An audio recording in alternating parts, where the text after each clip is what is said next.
السلام عليكم ورحمه الله وبركاته، اهلا بكم في فيديو جديد على قناه الاستوديو الاهلي. ما تنساش قبل ما تبدا الفيديو تدعم الفيديو بلايك وشير وكومنت وتشترك في القناه لو انت مش مشترك، وتصلي على النبي قبل ما نبدا الفيديو. واسيبكم مع الفيديو.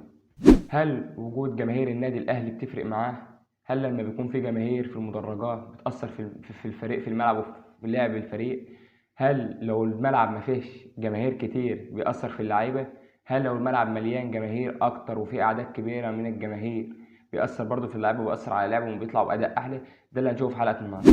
انا حابب كمان يعني هتكلم على الكوره وهتكلم على الماتش 90 او على 120 دقيقه كلهم، لان فيهم حاجات كتيره ممكن وفيهم نجوم كتير اجادوا. بس انا حقيقه حابب اتكلم معاكم كمان عن الجمهور اللي ظهر بشكل كبير جدا في ماتش الهلال، وظهر بشكل كبير دوره امبارح في مباراه بيراميدز.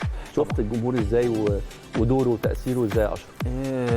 يعني هو ده جمهور النادي الاهلي وده دوره الطبيعي، واللي دايما بنقول انه جمهور النادي الاهلي دايما في المواقف الصعبه هو يعني بيشيل الفرقه وبيشيل النادي، لانه هو الداعم الاول والاخير. يعني زي ما بقول في كره القدم، متعه كره القدم او انك تقدر تطلع، واكيد عمرو يتفق معايا في ده، انه اللاعب ممكن يبقى عنده 70 80% او 30 40% دي ما بتطلعش الا لما يبقى في جمهور. في حاجات كتيره جدا اللاعب ما بيقدرش يعني تبقى ناقصه حاجه. الجمهور فعلا بيخليك معنويا تطلع اكتر من اللي عندك كتير جدا جدا الحقيقه. فشفنا ده في مباراه الهلال قد ايه الجمهور فرق مع لعيبه النادي الاهلي. شفنا ده في مباراه امبارح، والحقيقه انا اتمنى الفتره الجايه ان شاء الله جمهور النادي الاهلي يبقى موجود دايما، وجمهور مصر يرجع كمان. والله يعني هو المناسبتين دول بتهيألي جمهور الاهلي ادى صوره ورساله واضحه وصريحه ان ودايما الكره المصريه جدا تفتح الجماهير الاهلي بس للكره المصريه عامه. ايوه طبعا. فاتمنى ان شاء الله ان تبقى بدايه عوده جماهير الكره لملاعبنا مره ثانيه، ونتمنى ان شاء الله من الدوله انها يعني خلاص تفتح الملاعب، لانه الحمد لله جماهيرنا ملتزمه وخلاص في اي دي وفي يعني خلاص الموضوع بقى فيه التزام كبير جدا، وفي لوائح وقوانين محطوطه بشكل كبير. الحمد لله البلد امنه بشكل كامل، وطبعا بنشكر جدا جدا الدوله على سماحها بتواجد كم هذا الجمهور للنادي الاهلي في مباراه الهلال. لكن فعلا النادي الاهلي محتاج فعلا جمهوره في المباراه دي تحديدا. كل الشكر لجمهور النادي الاهلي.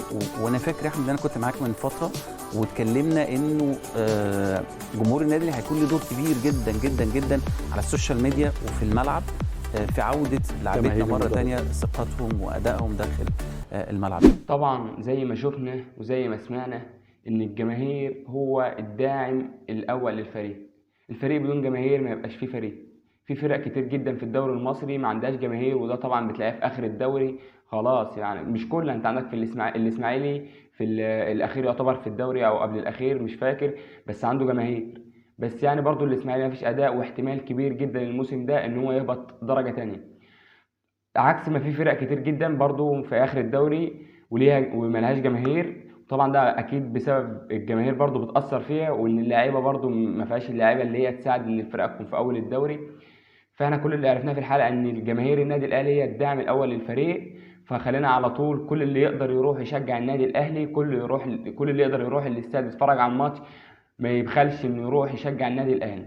طبعا زي ما شفنا في مباراه الهلال السوداني، طبعا وجود جماهير النادي الاهلي في المدرجات كان اكتر من 65,000 شخص، وده طبعا اثر كتير جدا على النادي الاهلي وخلوهم يطلعوا مستوى اعلى في المباراه. زي ما شفنا فاز النادي الاهلي على الهلال السوداني 3-0، ودي طبعا نتيجه عظيمه جدا.